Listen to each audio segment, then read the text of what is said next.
ನಮಸ್ಕಾರ ವೀಕ್ಷಕರೇ, welcome back. ಮಹಿಳೆಯರ ಸ್ವಾವಲಂಬನೆ ಮತ್ತು ಅವರ ಸಾಮರ್ಥ್ಯವನ್ನು ನಿರೂಪಿಸಲು ಒತ್ತು ನೀಡುವ ಸಲುವಾಗಿ ಸರ್ಕಾರಗಳು ಸಾಕಷ್ಟು ಯೋಜನೆಗಳನ್ನು ರೂಪಿಸುತ್ತಿದೆ.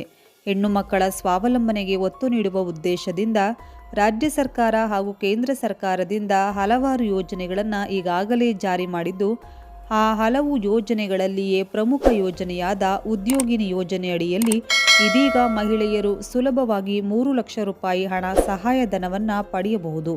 ಈ 3 ಲಕ್ಷ ರೂಪಾಯಿಯಲ್ಲಿ 50% ಹಣ ಸಬ್ಸಿಡಿ ಆಗಿರಲಿದೆ.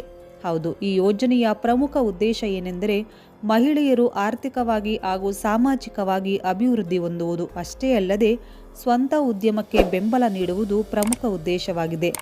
ಈ ಉದ್ಯೋಗಿನಿ ಯೋಜನೆಯನ್ನು ಮಹಿಳಾ ಮತ್ತು ಮಕ್ಕಳ ಅಭಿವೃದ್ಧಿ ಇಲಾಖೆ ವತಿಯಿಂದ ಜಾರಿ ಮಾಡಲಾಗಿದ್ದು, 2024-25ನೇ ಸಾಲಿನ ವಾರ್ಷಿಕ ಯೋಜನೆಯಡಿಯಲ್ಲಿ ಆನ್ಲೈನ್ ಮುಖಾಂತರ ಅರ್ಜಿಯನ್ನು ಸಲ್ಲಿಸಬಹುದು.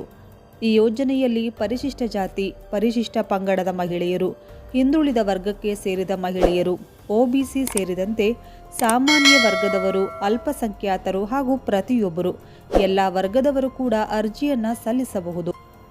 ಇನ್ನು ಈ ಯೋಜನೆಗೆ ಅರ್ಜಿಯನ್ನು ಸಲ್ಲಿಸೋಕೆ ಆದಾಯದ ಮಿತಿಯು 2 ಲಕ್ಷ ರೂಪಾಯಿ ಒಳಗೆ ಇರಬೇಕು. ಘಟಕದ ವೆಚ್ಚ ಅಂದರೆ ನೀವು ಯಾವ ವ್ಯಾಪಾರ ಅಥವಾ ಉದ್ಯಮವನ್ನು ಶುರು ಮಾಡುತ್ತೀರಿ ಅದರ ಒಂದು ಕೊಟೇಶನ್ ಪ್ರಮಾಣ ಪತ್ರ ಬೇಕು. 18 ವರ್ಷದಿಂದ 55 ವರ್ಷದ ವಯೋಮಿತಿ ಹೊಂದಿರುವ ಮಹಿಳೆಯರು ಈ ಯೋಜನೆಗೆ ಅರ್ಜಿಯನ್ನು ಸಲ್ಲಿಸಬಹುದು.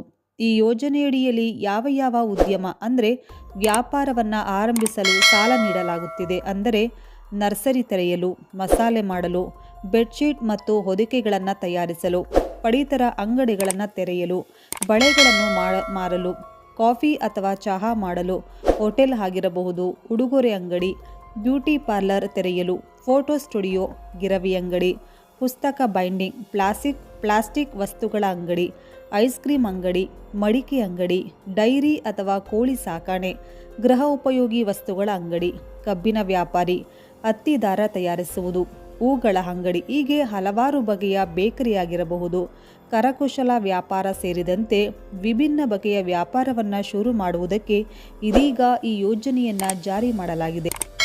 ಇದಕ್ಕೆ ಅಗತ್ಯವಾಗಿ ಬೇಕಾಗಿರುವ ದಾಖಲಾತಿಗಳು ಏನೆಂದರೆ 2 ಪಾಸ್ಪೋರ್ಟ್ ಅಳತೆಯ ಫೋಟೋ, ಆಧಾರ್ ಕಾರ್ಡ್, ಜನನ ಪ್ರಮಾಣ ಪತ್ರ, BPL ರೇಷನ್ ಕಾರ್ಡ್ ಪ್ರತಿ, ಆದಾಯ ಪ್ರಮಾಣ ಪತ್ರ, ಜಾತಿ ದೃಢೀಕರಣ ಪ್ರಮಾಣ ಪತ್ರ, ಬ್ಯಾಂಕ್ ಪಾಸ್ಬುಕ್ ಜೆರಾಕ್ಸ್ ಅನ್ನು ನೀವು ಲಗತ್ತಿಸಿದ್ದಲ್ಲಿ ಈ ಯೋಜನೆಗೆ ನೀವು ನೋಂದಣಿ ಮಾಡಿಕೊಳ್ಳಬಹುದು.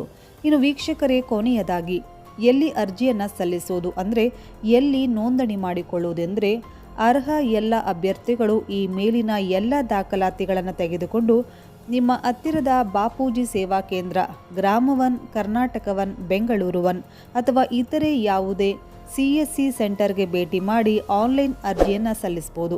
ಇನ್ನು ವೀಕ್ಷಕರ, ಹೆಚ್ಚಿನ ಮಾಹಿತಿಗಾಗಿ ನಿಮ್ಮ ತಾಲೂಕಿನ ಅಥವಾ ನಿಮ್ಮ ಜಿಲ್ಲೆಯ ಮಹಿಳಾ ಅಭಿವೃದ್ಧಿ ಇಲಾಖೆಗೆ ಹಿಂದೆ ಭೇಟಿ ನೀಡಿ ಯೋಜನೆಗೆ ಅರ್ಜಿ ಸಲ್ಲಿಸಿ ಹೆಚ್ಚಿನ ಮಾಹಿತಿಯನ್ನು ಪಡೆದುಕೊಳ್ಳಿ.